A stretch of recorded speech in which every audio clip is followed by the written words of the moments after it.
guys, welcome back to the WODdoc Project 365, episode 912. Guys, if you're following along on YouTube, make sure to jump on over to thewoddoc.com. Check out all the full-length videos. That's where they're at.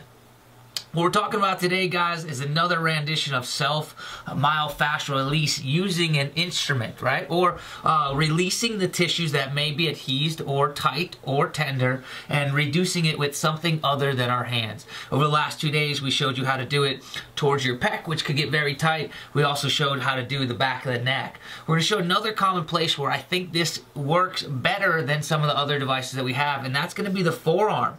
The reason being is because the forearm doesn't have a lot of weight. So we have to work really hard at grinding with a roller or with a ball to get an adequate amount of pressure to get that tissue release. If we use something like an instrument, like a rock blade or a different type of gua sha device, a Graston device, this is going to be an alternative for you to help release that tissue.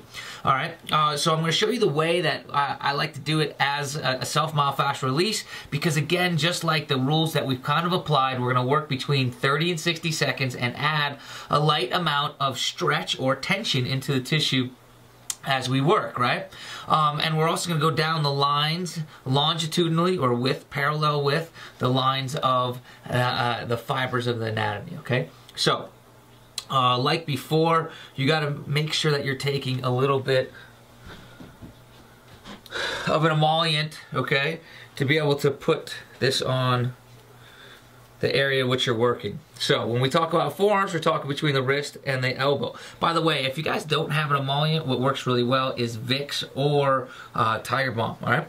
So a light stretch. I'm next to a wall, and you're going to notice that I'm just going to put a little bit of a light stretch onto that tissue. I'm going to start moving proximal to distal or down the arm, okay? About a 45-degree angle on the tool and light pressure to moderate pressure based on where I feel the tightness. I could kind of go ahead and increase or decrease that intensity, right?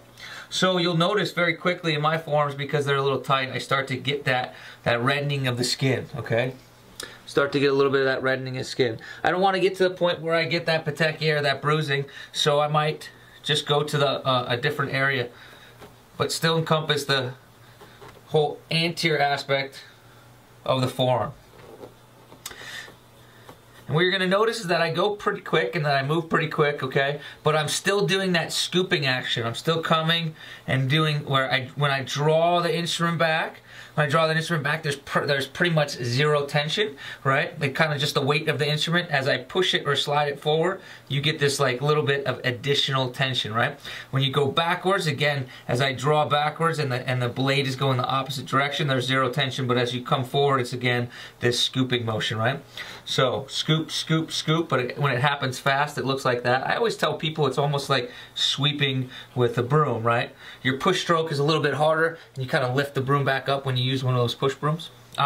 So again, treatment is anywhere between 60 and 90 seconds, right? With that optimal honey hole being around 1 minute to that region.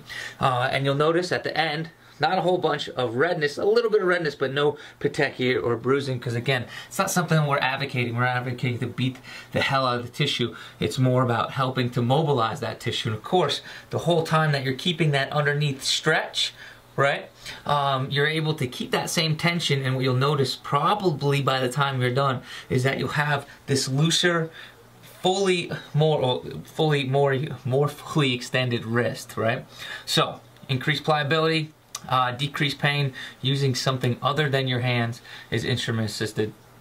Guys, I hope this helps you out, and if you have any questions, make sure you post below. Until tomorrow, we're optimizing function to optimize performance.